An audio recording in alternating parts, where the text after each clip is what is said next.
جناب السلام علیکم، بات کریں بھائی؟ وعلیکم السلام ورحمۃ اللہ وبرکاتہ۔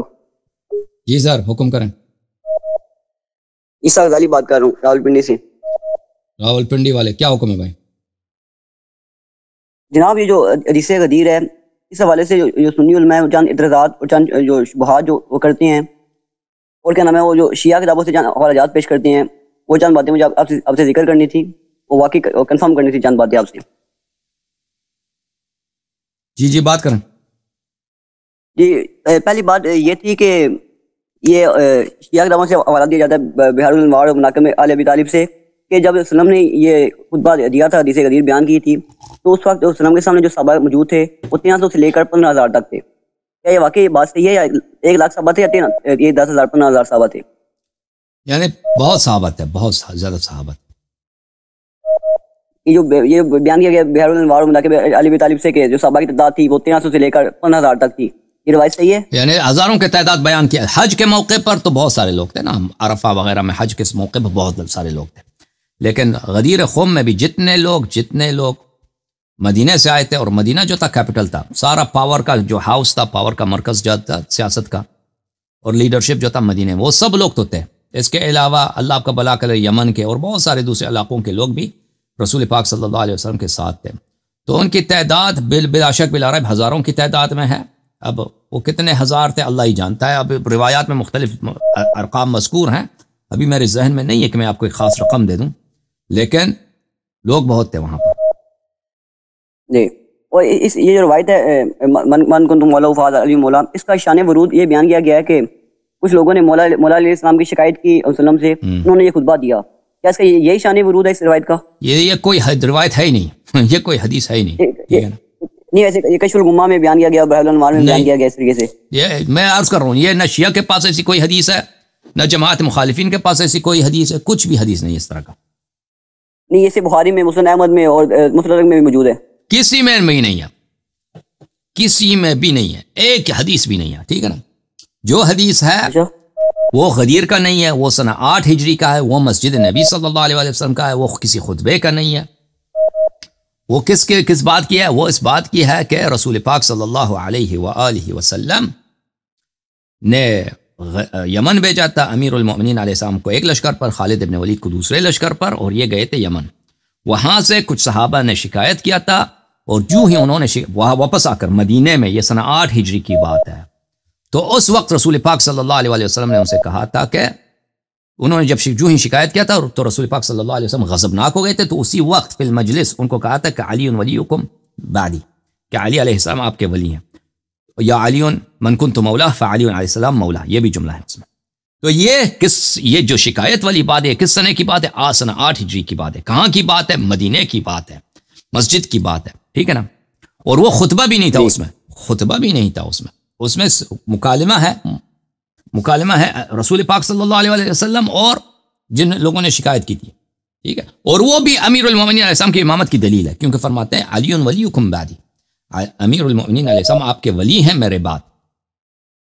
تو ایسی کہ حدیث کے غدیر خم کے متعلق ہو کہ غدیر خم میں جو رسول پاک صلی اللہ، یہ سنہ 10 ہجری کے آخر کی بات ہے، ایک سنہ 8 ہجری کا واقعہ ہے، ایک سنہ 10 ہجری کا واقعہ ہے۔ یہ کوئی، میں عرض کر رہا ہوں آپ کو، نہ کوئی صحیح حدیث ہے، نہ کوئی ضعیف حدیث ہے، نہ کوئی شیعہ حدیث ہے، نہ کوئی مخالفین کی کسی کتاب میں بھی نہیں ہے، نہ کسی صحابی کا قول ہے، نہ کسی تابعی کا قول ہے، نہ کسی تابعی کا قول ہے۔ یہ موجودہ دور میں علماء کا جھوٹ ہے، بلکہ موجودہ دور میں بھی نہیں، کئی 100 سال سے جماعت عمریہ نے اپنی کتابوں میں اس جھوٹ کو پھیلانا شروع کیا۔ تو اگر کوئی شخص ہمیں وہ حدیث دکھا دے کہ رسول پاک صلی اللہ علیہ وسلم نے خطبہ غدیر اس لیے بجا لایا ہے کہ صحابہ نے شکایت کی تھی، تو میں اپنا نام جو ہے نا وہ چینج کر دوں گا، بھائی میرا نام کچھ اور رکھ دو، مزید بولو۔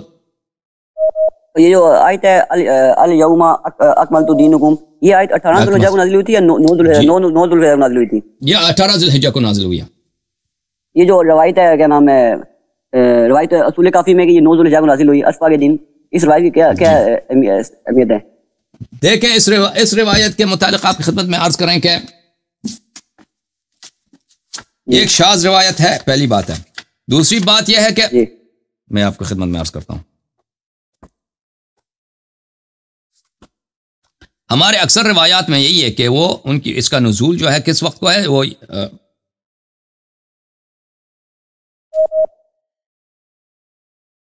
جی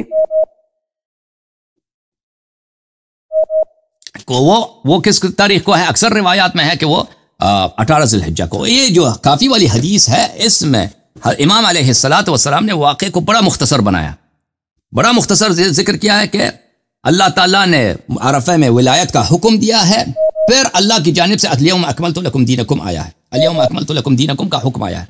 تو یہ اس واقعے میں 2 ہفتوں کا واقعہ 2-3 جملوں میں بیان کیا گیا ہے.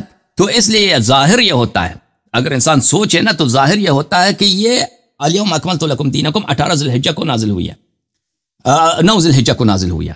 لیکن کیونکہ یہ ایک ہفتے کے جو واقعات ہیں ان کو ایک ہی ساتھ بیان کیا گیا ہے, تو اس میں ظاہر اس طرح نظر آتا ہے بظاہر, وَإِلَّا اس کے نزول جو ہے الیوم اکملت لکم دینکم کا 18 ذی الحجہ کو ہے. جی جو روایت ہے اس روایت کے شاذ ہونے کی وجہ کیا ہے؟